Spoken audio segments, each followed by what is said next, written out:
National Liberty Alliance's plan. John Adams said, "Liberty once lost is lost forever." The solution? Government by consent.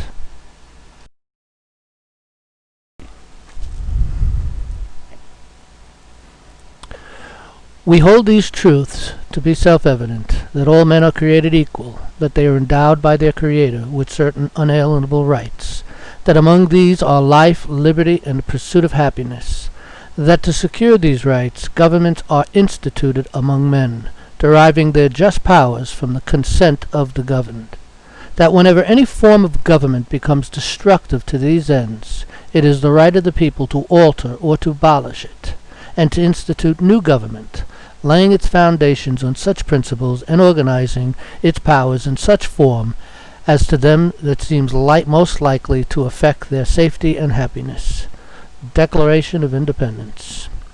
If the people do not have a fundamental knowledge and personal control of the following concepts, they cannot have liberty. 1. Authority. 2. Jurisdiction. 3. Property. 4. Morality. 5. Spirituality. 6. Justice. 7. Domestic tranquility. 8. General welfare. 9. Natural law. 10. Legislative powers. 11. Executive powers. 12. Judicial powers. 13. Law and equity. 14. Republic. 15. Real money. And 16. Political.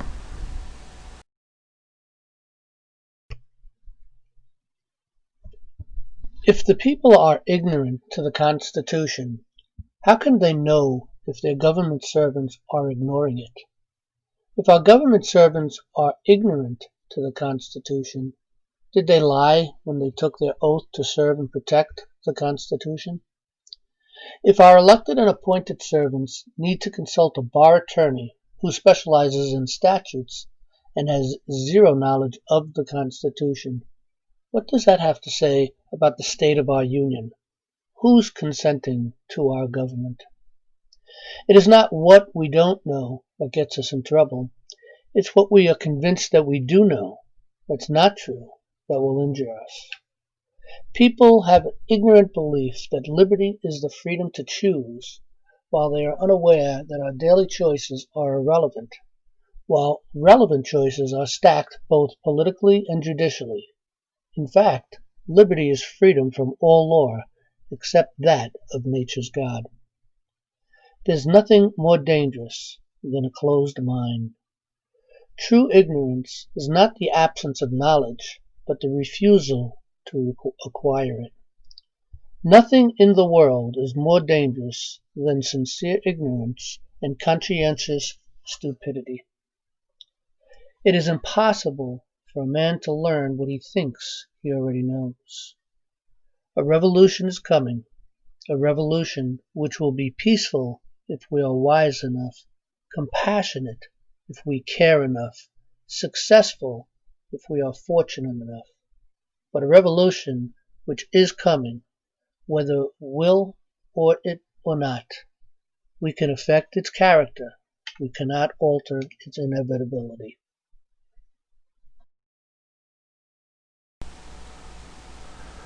We consent to government by binding our government servants down with the chains of the Constitution. This is simply accomplished by exercising the following two unalienable rights necessary for the preservation of liberty, aforementioned as freedom from all law except that of nature's God. 1. We the people can control 100% of our political process by participating in the elections of the free and independent committeemen, who will require the candidates' knowledge of and obedience to the Constitution, and will remove them from office if they are in bad behavior, by using their unalienable right to recall.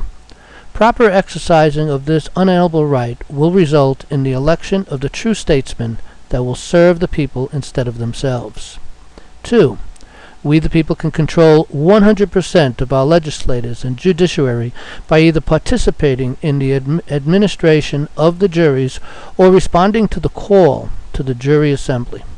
proper exercising of this unalienable right will result in just court decisions and prevent the exercising of unlawful legislation via an unalienable right of nullification, and will prevent unjust governments accusations against we the people.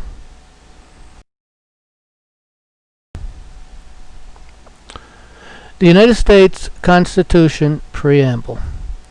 We, the people of the United States, in order to form a more perfect union, establish justice, ensure domestic tranquility, provide for the common defense, promote the general welfare, and secure the blessings of liberty to ourselves and our posterity, do ordain and establish this Constitution for the United States of America. Some people might say, I didn't participate, so how can we claim the Constitution gives my consent? We need to go back to the Federalist Papers, which are a series of 85 essays arguing in support of the United States Constitution. Alexander Hamilton, James Madison, and John Jay were the authors behind the thesis, and the three men wrote collectively under the name of Publius. 77 of the essays were published as a series in the Independent Journal, the New York Packet, and the Daily Advertiser between October of 1787 and August 1788. They weren't originally known as the Federalist Papers, but just the Federalist. The final 8 were added later. In 1789, the population of the United States was about 3.9 million. Obviously, 3.9 million people could not debate and participate in our Constitution, which was ratified by our state legislators, who were elected by represented the will of the people, who fought for independence and participated by following the published arguments, Federalist and anti-federalist essays. To quote Thomas Jefferson, we in America do not have government by the majority, we have government by the majority who participate.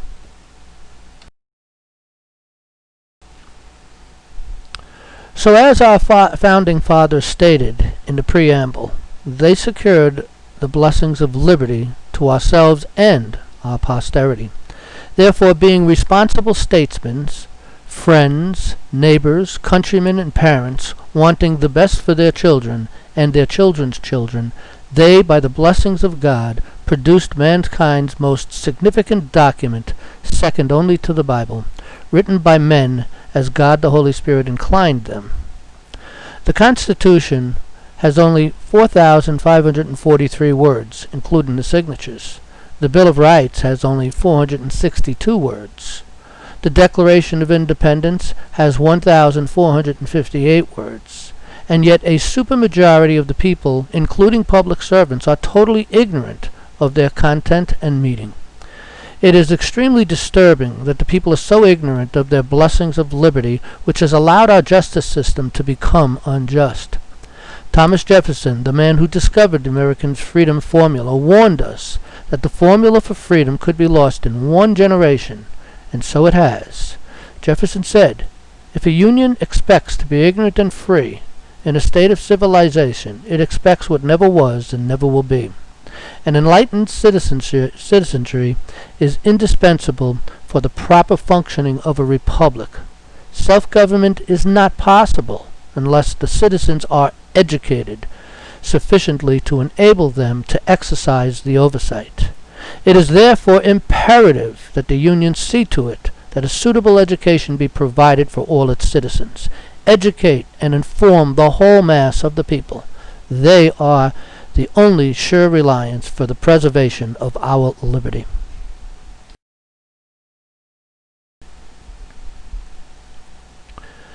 In the United States history, anti-federalists were those who opposed the development of a strong federal government and the ratification of the Constitution in 1788, preferring instead for power to remain in the hands of the state and local governments. Federalists wanted a stronger national government and the ratification of the Constitution to help proper manage the debt and tension followed by the American Revolution. Formed by Alexander Hamilton, the Federalist Party, which existed from 1792 to 1824, was the culmination of American federalism and the first political party in the United States. John Adams, the second President of the United States, was the first and only Federalist president. Those who identified with federalism as part of a movement were the main supporters of the Constitution. They were aided by a Federalist sentiment that had gained traction across many factions, uniting political figures. However, this does not mean that there was no heated debate over the Constitution's drafting. The most zealous anti-federalists, loosely headed by Thomas Jefferson, fought against the Constitution's ratification, particularly those amendments which gave the federal government fiscal and monetary powers. A sort of ideological war raged between the two factions, resulting in the Federalist Papers and the Anti-Federalist Papers, a series of essays written by various figures, some anonymously, some not, for and against the ratification of the United States Constitution. Ultimately, Anti-Federalists greatly influenced the document, pushing for strict checks and balances and certain limited political terms that would keep any one branch of the federal government from holding too much power for too long. The Bill of Rights, the term used for the first 10 amendments of the Constitution, are especially about personal, individual rights and freedoms. These were included partly to satisfy the anti-federalists. The Constitution, including its foundational document, the Declaration of Independence, and its capstone, the Bill of Rights, was a well-thought-out and debated masterpiece, built around unalienable rights and truly frees man to be what he was born to be, free and independent.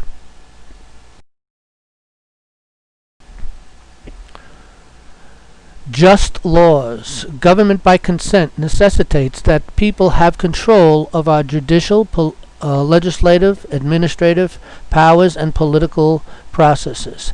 This can only be achieved and maintained by just laws, can only derive from the laws of nature's God, and not men. Evidently, only a virtuous people are capable of freedom, and as a nation becomes corrupt and vicious, they have more needs of masters. Religion and morality are the essential pillars of civil society.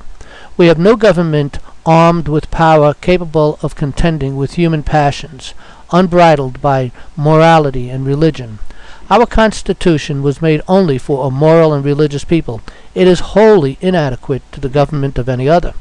Therefore, to avoid the extremes of despotism or anarchy, the only grounds of hope must be on the morals of the people. Religion is the only solid base of morals, and morals are the only possible support of free governments.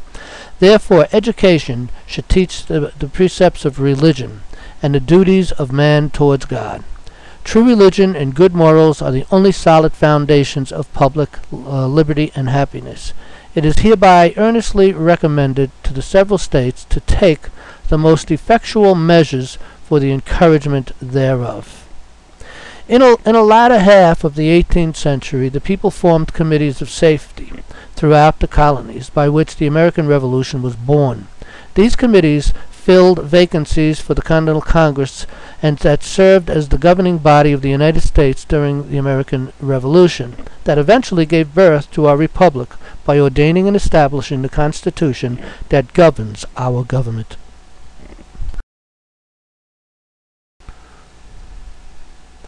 These committees of safety, after the birth of our nation, morphed into the committeemen who were elected within their election districts for a 2-year term. These committeemen would interview candidates to fill political vacancies, and then circulate petitions within their respective election districts to nominate them on the ballots for the primary elections, at which time the people voted for their candidates of choice to run in the election to fill these political vacancies. These committeemen, when necessary, circulated petitions within their election district to recall elected officials when they were in bad behavior. The term bad behavior in the Constitution is when elected servants fail to honor their oaths. The committeemen process empowered the people at the grassroots to have full power of choice of their candidates for political office and to remove servants who failed to honor their oaths.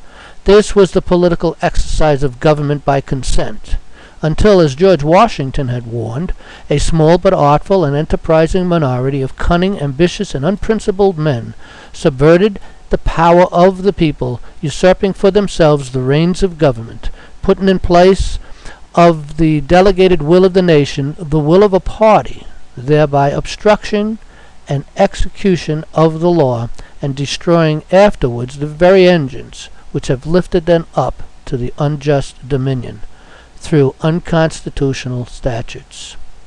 Likewise, the grand and petit juries also empowered the people to have government by consent, through the removal of elected or appointed government servants who violated their oaths by way of indictment when Congress fails to do their duty to correct the problem via impeachment.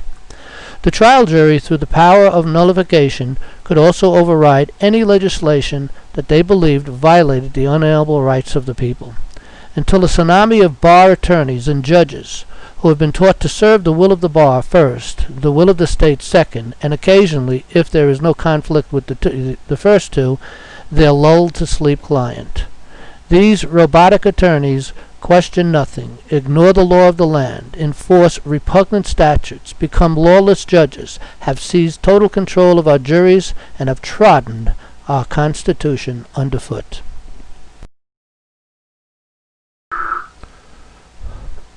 The combination of these four unalienable rights of we the people that ordained the power vested in themselves, being, number 1, the author of the law of the land, number 2, the committeeman, number 3, grand jurist, and number 4, trial jurist, is the true expression of government by consent of the governed, that we the people declared by a Declaration of Independence, ordained by a Constitution, and ensured by a resolve, a Bill of Rights.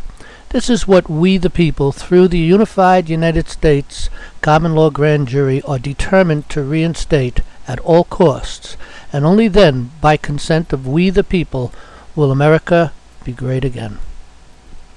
Jurisdiction and authority. In 1776, our founding fathers set the cornerstone of our republic by proclaiming all just powers and the people under common law, also known as natural law, and not the laws of men, as is with other republics, and by calling upon nature's God, entitled us to his unalienable rights, thereby creating a covenant between we the people and our Creator that cannot be broken but by his wrath.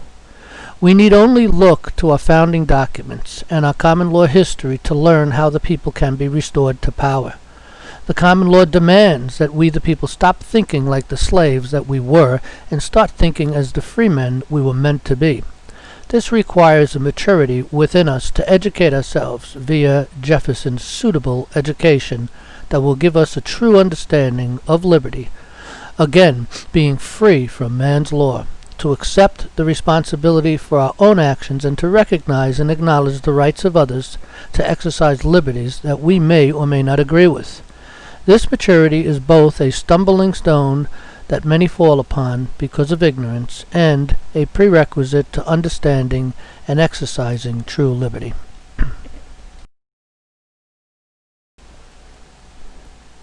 The attitude that we need the state to restrain people's behavior is repugnant to God and is precisely what placed America's liberty in jeopardy in the first place.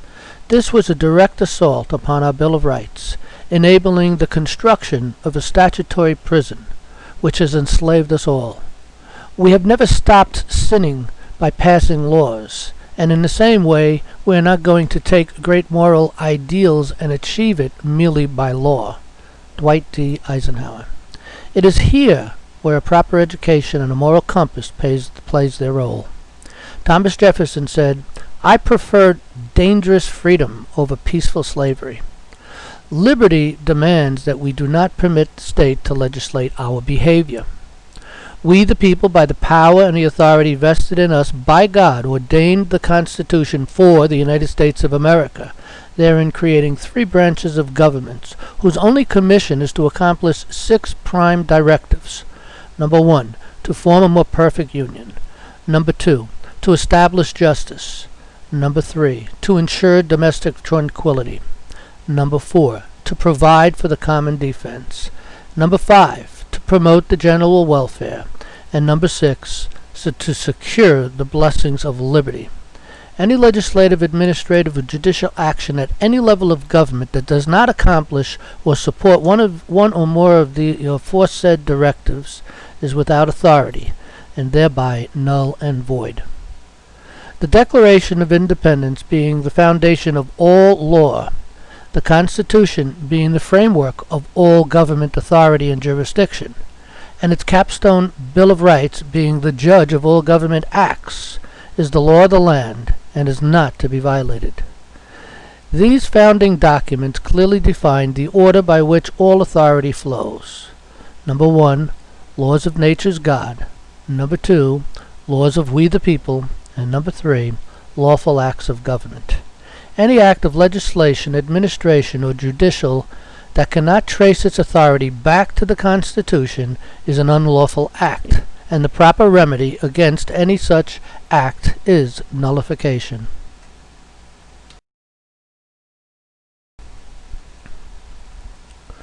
The highest authority is the sovereign governor of the universe, the creator of all things, and whose jurisdiction is eternal, and even the very souls of man.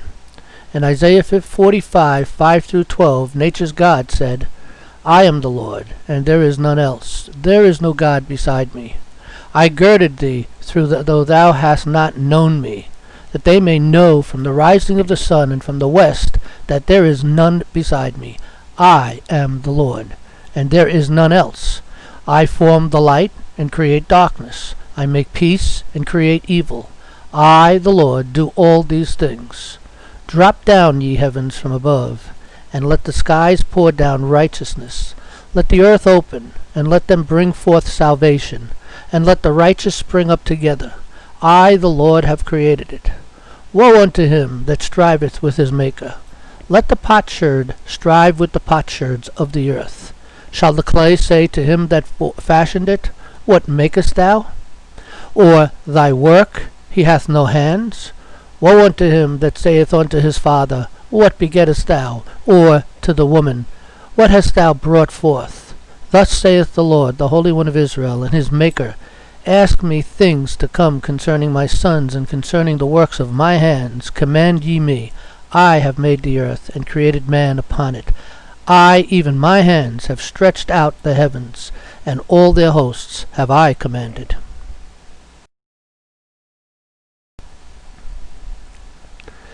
In the beginning, Genesis chapter 1, verses 26-31, nature's God vested man with the authority over his creation, saying, Let us make man in our image, after our likeness, and let them have dominion over the fish of the seas, and over the fowls of the air, and over the cattle, and over all the earth, and over every creeping thing that creepeth upon the earth. So God created man in his own image. In the image of God created he him. Male and female created he them. And God blessed them, and God said unto them, Be fruitful and multiply, and replenish the earth, and subdue it, and have dominion over the fish of the sea, and over the fowls of the air, and over every living thing that moveth upon the earth. And God said, Behold, I have given you every herb bearing seed, which is upon the face of all the earth, and every tree in which is the fruit of a tree yielding seed. To you it shall be for meat. And to every beast of the earth, and to every fowl of the air, and to every thing that creepeth upon the earth, wherein there is life, I have given every green herb for meat. And it was so. And God saw everything that he had made, and behold, it was very good. In 1776, we the people, via America's foundational documents, the Declaration of Independence, covenant with nature's God, acknowledging his jurisdictions, laws, and entitlements in return. In 1889, we the people, by the aforesaid authority vested in us by God, ordained and established the Constitution for the United States of America, which is the law of the land, where we said, Preamble to the Constitution, we the people of the United States, in order to form a more perfect union, establish justice, ensure the domestic tranquility, provide for the common defense, promote the general welfare, and secure the blessings of liberty to ourselves and our posterity, did and do ordain and establish this Constitution for the United States of America.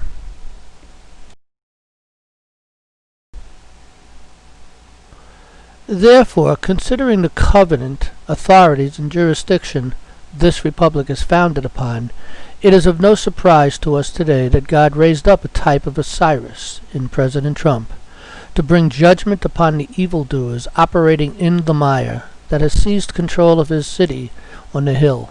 Thomas Jefferson echoed, "I tremble for my country when I reflect that God is just and that his justice cannot sleep forever."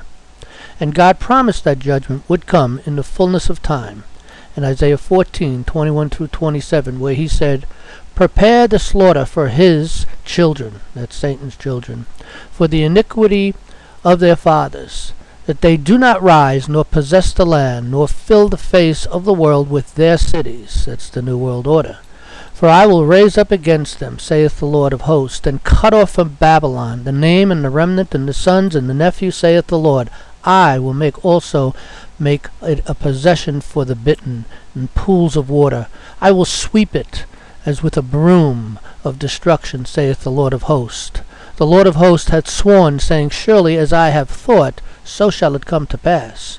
And as I have purposed, so shall it stand, that I will break the Assyrian in my hand, and upon my mountains tread him under foot. Then shall his yoke depart from off them, and his burden depart from them and off their shoulders. This is the purpose that is purposed upon the whole earth, and this is the hand that is stretched out upon all nations. For the Lord of hosts hath purposed, and who shall disannul it? And his hand is stretched out, and who shall turn it back? Before the mountains were brought forth, or even thou hast formed the earth and the world, even from everlasting to everlasting, thou art God. There God is sovereign, the author and the source of law and nature. In America, we the people vested by God are sovereign, and the author and sources of the law of the land. Sovereignty means that the decree of the sovereign makes the law, and foreign courts, also known as statutory courts, cannot condemn, influence, or persuade the sovereign to make the decree. The people of this state, as the successors of its former sovereign, are entitled to all the rights which formerly belonged to the king by his prerogative, and the state cannot diminish the rights of the people. Supreme sovereignty is in the people, and no authority can, or any pretense whatsoever, be exercised over the citizens of this state, but such as or shall be derived from and granted by the people of the state.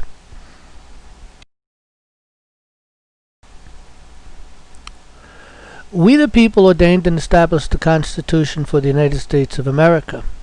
We the people vested Congress with statute-making powers. We the people defined and limited that power of statute-making. We the people limited law-making powers to ourselves alone. We the people did not vest the judiciary with law-making powers to control our behaviors. In common law courts of justice, we the people are the judicial tribunal, having attributes and exercising functions independently of the person of the magistrate designed generally to hold it, and proceeding according to the course of natural law. The constitutions of most of our states assert that the power is inherited in the people, and that they may exercise it by themselves in all cases to which they think themselves competent, as in electing their functionaries, executive and legislators, and deciding by the jury of themselves both fact and law, in all judiciary cases which any fact is involved. In our republic it is not lawful for the government to exercise power without authority and jurisdiction to exercise that power. In law, authority gives permission and control over the defined jurisdiction. In America, the people are sovereign and have authority over their created government. The very meaning of sovereignty is that the decree of the sovereign makes the law. Sovereignty itself is, of course, not subject to the legislative laws, for it is the author and source of law. But in our system, where sovereign powers are delegated to the agencies of government, sovereignty itself remains with the people, by whom and for whom all government exists and acts, and the law is the definition and limitation of power.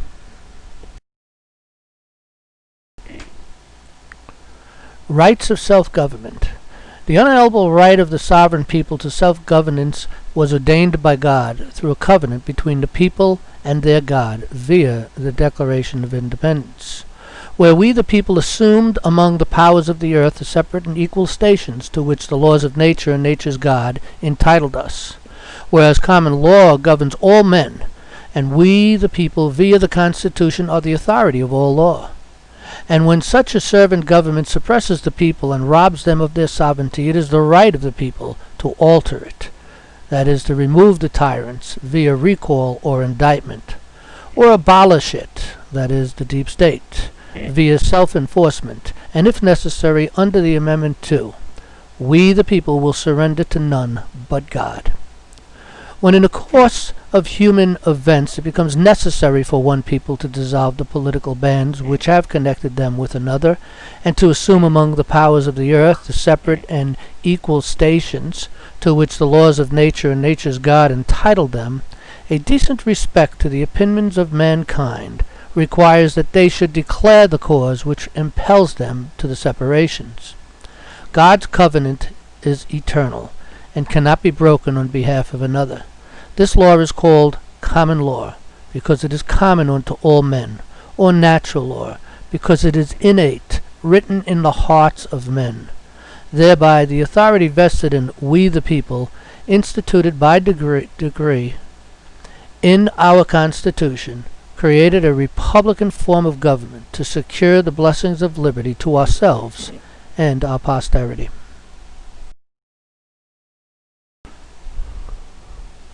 We the people, through this Constitution, empowered, elected, and appointed servants to guard the same. The Constitution cannot be altered or abolished by the legislative servants who took an oath to protect it.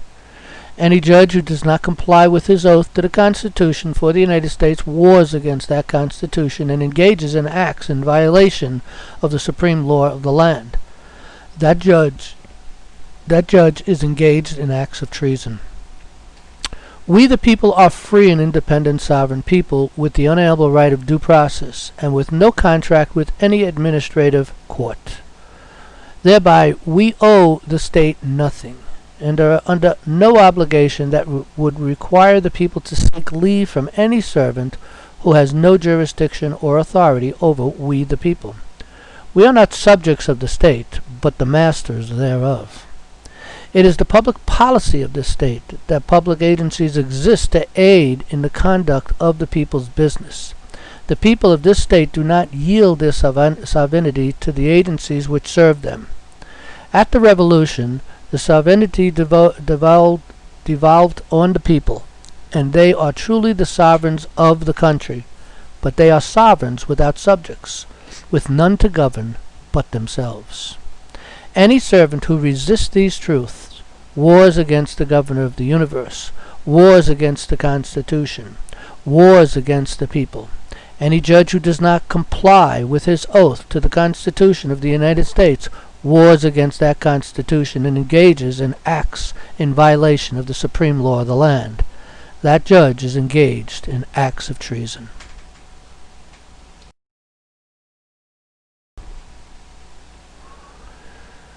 The solution. National Liberty Alliance's plan. Thomas Jefferson said, an enlightened citizenry is indispensable for the proper functioning of a republic. Self-government is not possible unless the citizens are educated sufficiently to enable them to exercise oversight. It is therefore imperative that the nation see to it that a suitable education be provided for all its citizens. The purpose of National Liberty Alliance is to facilitate the organization, communications, and education for the administration of common law juries across the nation. NLA was founded in 2014 to facilitate a constitutional education concerning government by consent and the concept of liberty, and to provide a platform for the people to communicate and organize at the grassroots level as well as on a national level. National Liberty Alliance teaches its members to become active in both the political and judicial processes, vowing an oath to God and to proceed with a sense of honor, justice, and mercy. The author of this book is a founding member and attributes his pursuits for knowledge concerning liberty to this organization, and therefore encourages the reader to join and become active in their communities in our political and judicial processes.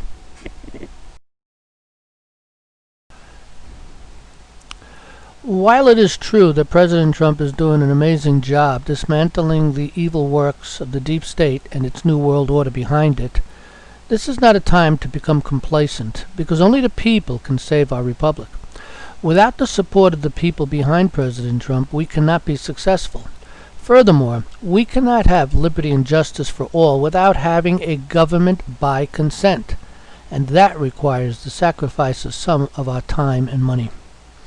As Thomas Jefferson said, if a people expect to be ignorant and free, they expect what never was and never will be. And we in America do not have government by the majority. We have government by the majority who participate.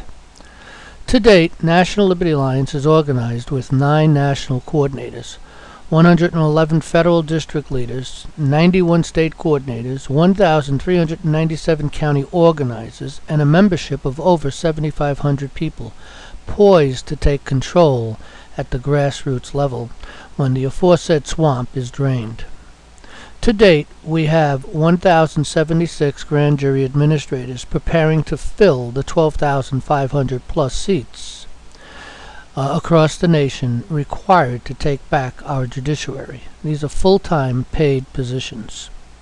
We will need at least a half a dozen of people to become elected committeemen in each county to take back and then maintenance our political process.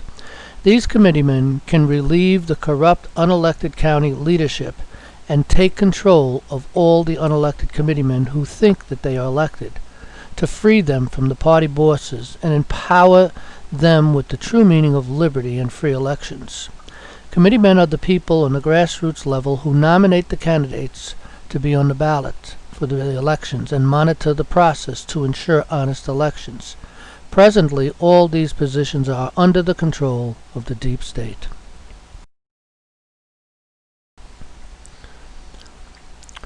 We need 4 people in each county to become jury administrators to fill about 15,000 full-time paid positions across our nation.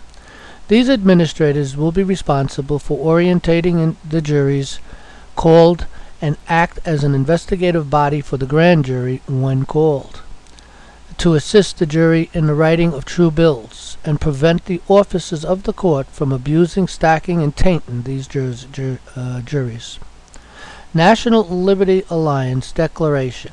We, the people of the United States of America, by the mercy and grace of God, having blessed the people with the unalienable right of self-rule by impaneling juries secured by the 5th, 6th, and 7th Amendment of the Bill of Rights, in order to establish justice and in order to ensure the domestic tranquility, secure the blessings of liberty to ourselves and our posterity by the securing of natural law for perpetual administration of trusts on the behalf of the people.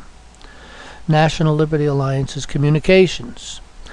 NLA sponsors weekly national conference calls to provide updates, open forums, instructions, education, organization, and information to the people. United we stand, divided we shall fall. National Liberty Alliance's education. NLA offers a free civics course covering American history, 28 great ideas that challenge the world, the U.S. Constitution, common law, trial by jury, how America lost her way, individualism versus collectivism, and our Founding Fathers' convictions concerning religious principles, political precepts, economic fundamentals, and long-range social goals.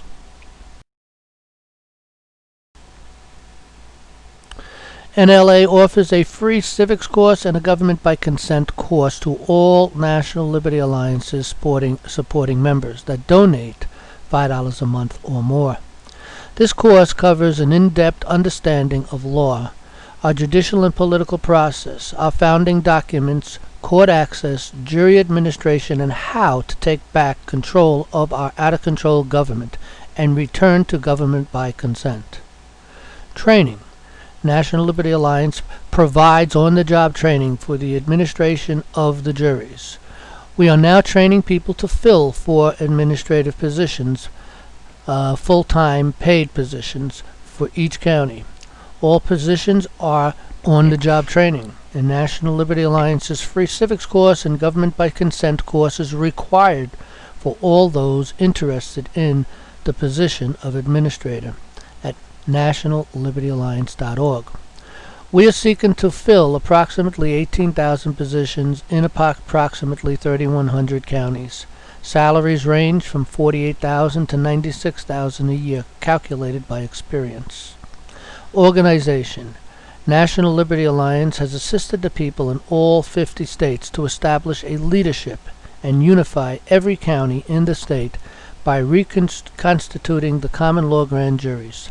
This was accomplished by press release in each county, inviting the people of each county to come together to agree and declare a return to common law juries.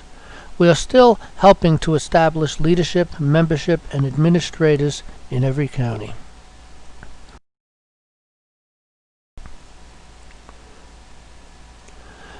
For jury administrators. We have established from the Magna Carta, paragraph 61, that there must be a minimum of 4 administrators per county. More may be required for the more densely populated counties, and 1 skilled legal secretary per county. Principles and maxims. Administrators will not establish rules, nor will there be any chairman, but will be ruled by a vow to God to adhere to 3 simple principles and 2 maxims. Anyone who acts outside of these principles is in dishonor and must correct themselves or resign. It is the duty of the other 3 administrators to remove anyone who breaks their oaths and refuses correction. It would be a wrongdoing to continue with a person who breaks their oath. If a disagreement comes about, a majority of the 4 or more always rule. If a disagreement becomes a stalemate, administrators are to agree on a bordering county to decide. If the administrators cannot agree on a county, draw lots. Maxim. An established principle or proposition, a principle of law universally admitted as being a correct statement of the law or as agreeable to natural reason. Koch defines a maxim to be a conclusion of reason granted without proof, argument, or discourse. Administrators' vows. I vow to ensure that all public servants uphold the founding documents and to carry out all my deliberations under natural law, principled under justice, honor, and mercy, and to strictly adhere to the following 2 legal maxims. Number 1, every right, when withheld, must have a remedy, and every injury its proper redress. And number 2, in the absence of a victim, there can be no crime, corpus delicti. The state cannot be the victim. Justice. Justice and virtue are synonymous. Philippians chapter 4, verse 8, Black's Law and Bovier's Law, says, virtue comes from the knowledge of God. 2 Peter chapter 1, 3, Mark 5, 19, Luke 6, 19 and 46. Through virtue we develop temperance, patience, godliness, brotherly kindness, and charity. 2 Peter 1, 5 through 7.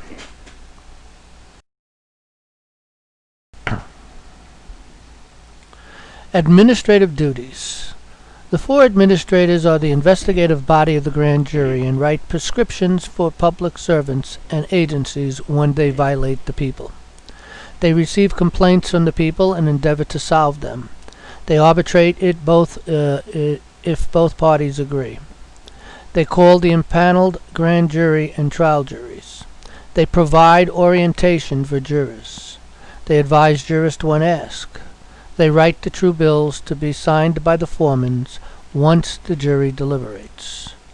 Benjamin Franklin said, rebellion against tyrants is obedience to God.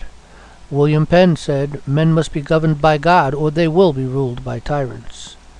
It is up to we the people to be prepared with a proper education to take back our unalienable right of consent once the swamp is drained. NLA will continue to facilitate an education and an advisory board to assist the committeemen and the administrators on the grassroots level. President JFK in 1963 said, "Today we need a nation of Minutemen, citizens who are not only prepared to take up arms, but citizens who regard the preservation of freedom as the basic purpose of their duty, life, and who are willing to conscientiously work and sacrifice for that freedom."